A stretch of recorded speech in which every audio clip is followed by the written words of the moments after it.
saat ini saya sedang bersama dengan Kepala Dinas Perpustakaan dan Kearsipan Provinsi Bengkulu, Bapak Mary Sasdi. Apa kabarnya, Pak? Alhamdulillah sehat, sukses. Alhamdulillah ya. Nah, kita bakal berbincang-bincang santai ya, Pak, ya, mengenai perpustakaan sendiri itu. Nah, kita mau tahu nih, Pak, fungsi dari perpustakaan daerah ini sebenarnya seperti apa sih, Pak? Ya, baik. Assalamualaikum warahmatullahi wabarakatuh. Pada kesempatan yang berbahagia ini, ya kami sangat terima kasih ya atas atensinya. Kami sampaikan kepada kita semua bahwa perpustakaan sesuai dengan amanat Undang-Undang Nomor 43 Tahun 2007, di mana berfungsi dalam rangka ingin meningkatkan kualitas sumber daya manusia melalui program-programnya, baik itu koleksi ataupun perpustakaan yang ada di Provinsi Bengkulu ini. Namun kita juga ada program satu desa satu perpustakaan di desa dan kelurahan, bahkan berbasis inklusi sosial. Apa maksudnya berbasis inklusi sosial? Ya, satu desa satu perpustakaan itu nanti menjadi pusat dari berbagai kegiatan yang ada di desa itu. Dia membangkitkan potensi yang ada di desa itu. Misalnya sebuah desa potensinya ada potensi peternakan, perikanan, ya, terus pertanian. Nah, ini dikembangkan karena di perpustakaan itu ada literasinya, ada pembimbingnya, dan dia disupport oleh dana desa. Nah, sehingga nanti akan maksimal potensi yang ada di desa tersebut, sehingga akan mewujudkan literasi untuk kesejahteraan masyarakat. Saya rasa itu. Oke, nah kalau ini kan juga sudah perkembangan teknologi sudah semakin canggih ya, Pak, ya, dan kita bisa membaca lewat akses dengan gadget seperti itu. Betul. Nah, ini gimana sih dari kita sendiri, dari perpustakaannya, supaya kita tuh bisa beradaptasi gitu dengan kecanggihan sekarang seperti ini? Ya, kita sangat bersyukur dengan kemajuan teknologi yang luar biasa, yang kita kenal ada gadget dan juga beberapa alat-alat komunikasi yang luar biasa. Nah, ini intinya kita harus berinovasi. Ya, inovasi itu bagaimana kita mengikuti kebutuhan dan perkembangan zaman agar kita tidak tertinggal, itu konsepnya. Nah, untuk itu Dinas Perpustakaan dan Kearsipan Provinsi Bengkulu, terutama di bidang perpustakaan, menyikapi kemajuan teknologi di mana banyak masyarakat, mahasiswa, pelajar itu agar mudah mengakses bahan pustaka, agar mudah mendapatkan informasi tentang beberapa hal yang ingin ia miliki. Maka inovasi kita di Dinas Perpustakaan dan Kearsipan Provinsi Bengkulu yang kita kenal namanya, judulnya itu APOB. APOB itu yaitu aplikasi e-perpus ya orang Bengkulu kan ini.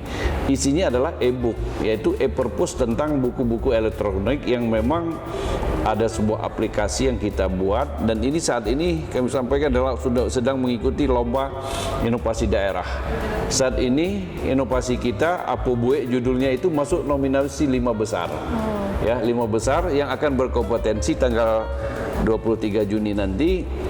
Harapan kita bisa yang terbaik, itu harapan kita. Nah, kaitan dengan ini bagaimana Dinas Perpustakaan dan Kearsipan Provinsi Bengkulu menyediakan buku ataupun konten-konten lokal dan juga ilmu-ilmu desain ilmu dari beberapa bidang ilmu di dalam buku e-book tadi ataupun buku perpustakaan digital tadi. Tapi ya, kebutuhan pemustaka itu juga tidak lepas dengan perpustakaan kita.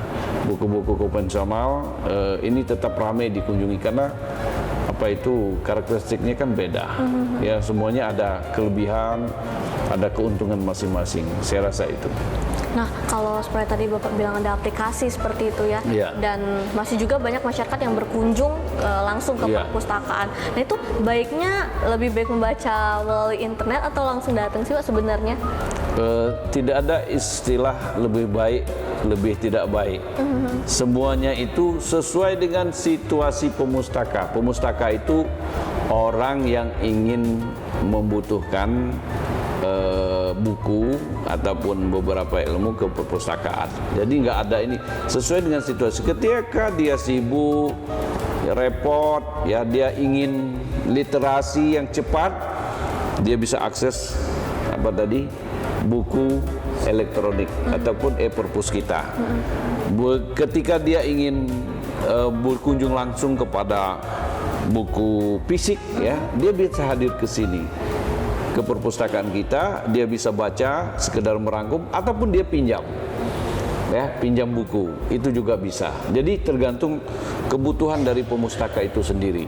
Inilah namanya usaha pemerintah, usaha Bapak Gubernur kita, ya Bapak Dr. Haji Rohidin Mersah, bagaimana masyarakat Bengkulu ini memiliki literasi yang tinggi sehingga akan membentuk karakter, ya karakter bangsa, karakter yang positif, dan juga memiliki ilmu dalam rangka menghadapi kemajuan-kemajuan teknologi sehingga kita bisa menjadi masyarakat yang madani, masyarakat yang sukses untuk memenuhi kehidupan masing-masing. Saya rasa itu. Nah, kalau seperti tadi Bapak bilang ya, kalau kita mau membaca buku sudah disediakan dari berbagai kalangan, dari elektronik sudah ada, atau bisa langsung ke perpustakaan sendiri. Ya. Itu kan memudahkan bagi kita untuk membaca nih. Betul. Tapi gimana sih caranya agar masyarakat tuh membangun jiwa ingin membaca gitu?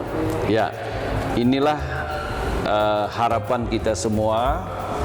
Mulai dari pusat, yaitu Perpustakaan Nasional, di provinsi ada perpustakaan daerah, kabupaten sampai ke desa kelurahan, dan didukung nanti dengan penggiat-penggiat literasi namanya. Ada kelompok dongeng pendongeng, ada pojok baca, ada pengarang buku, ada yang bagian bercerita, semuanya bersatu. Nah, kita di Bengkulu, ya kita sudah bangun itu, sudah kita koordinasikan, dan iklimnya bagus sekali. Di samping itu juga kita harus menjadi pelopor gerakan membaca ini. Kalau kita pagi-pagi sarapan dengan membaca Rakyat Bengkulu, Bengkulu Express, Bengkulu News, ya kan, dan semuanya. Nah, juga kami di dinas ini, semua karyawan kita, ASN kita, setelah pinjer itu kan jam 8, itu kita himbau agar sebelum beraktivitas rutin, ya dia membaca dulu. Ya itu bisa dilihat di sini. Dia ada yang 15 menit, ya kita batasi maksimal 30 menit lah ya.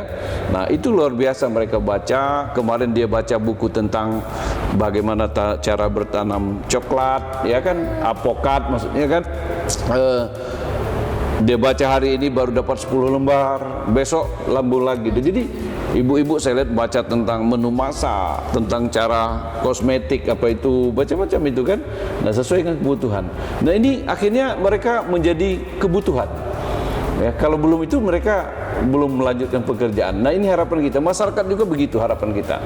Sebelum mereka ke kebun atau bahkan bawa buku, para petani, para nelayan, para pedagang. Nah, ini harapan kita. Karena memang negara yang besar, negara yang maju itu memang literasinya tinggi.